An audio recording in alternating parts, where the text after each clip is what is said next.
নতুন সম্ভাবনা ও উদ্যোক্তাদের আগ্রহে দীর্ঘ 4 দশক পর প্রাণ ফিরে পাচ্ছে নীলফামারীর বেসিক শিল্পনগরী।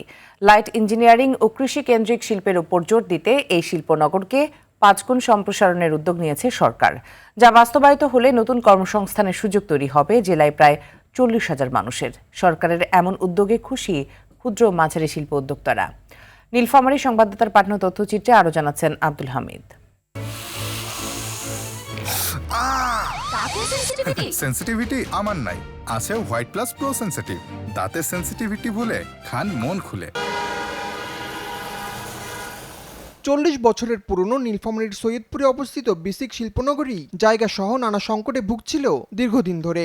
ঋণ সহ বিভিন্ন সুযোগ সুবিধা থেকে বঞ্চিত হচ্ছিলেন ক্ষুদ্র ও মাঝারি উদ্যোক্তারা। তবে এই স্থবিরতা কাটাতে শিল্পাঞ্চলটি 5 গুণ সম্প্রসারণের পরিকল্পনা হাতে নিয়েছে সরকার। বর্তমানে 500টির বেশি কারখানায় প্রায় 300 কোটি টাকার পণ্য উৎপাদিত হচ্ছে। নতুন করে বিসিকের সংস্কার ও সম্প্রসারণের ফলে এসব খাতের আরও বিকাশ ঘটবে বলে আশা করছেন ব্যবসায়ীরা। বিসিক যদি আমাদের কোনো একটা জায়গায় আমার মতো যারা ছোট ছোট উদ্যোক্তা আছে তাদেরকে একত্রিত করে এই কার্যক্রমগুলো চালায়, তাহলে আমার মনে হয় যে আমরা যেমন গ্যাস, বিদ্যুৎ এবং ক্ষুদ্র পরিসরে যে ঋণগুলো আছে এই ঋণগুলো কিন্তু আমরা পেতে পারি। আমাদের তো আসলে ক্ষুদ্র ব্যবসা, আমাদের জায়গা জমি নাই বা আমরা ভাড়া দিয়ে চালাই। সরকারের কাছে আমরা এই হেল্পটা চাচ্ছিলাম যে আমাদেরকে যদি বেসিক শিল্প থেকে এক জায়গায় একত্রে করে এই ব্যবসায়ীগুলো একত্রে করে জায়গা দেয়, তাহলে আমরা খুব উপকৃত হব। বন্ধ কারখানা চালু ও জায়গা সম্প্রসারণের উদ্যোগে শিল্পের পরিধি বৃদ্ধির সঙ্গে প্রায় 40,000 মানুষের কর্মসংস্থান তৈরি হবে বলছে বিসিক কর্তৃপক্ষ।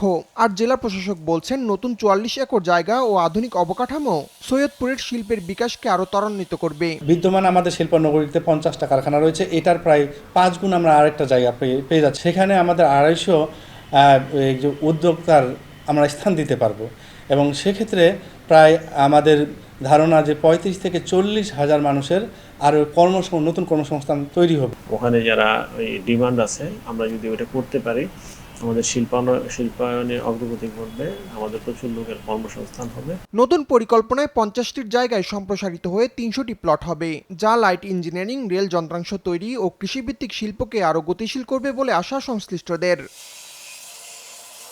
আব্দুল হামিদ, RTV।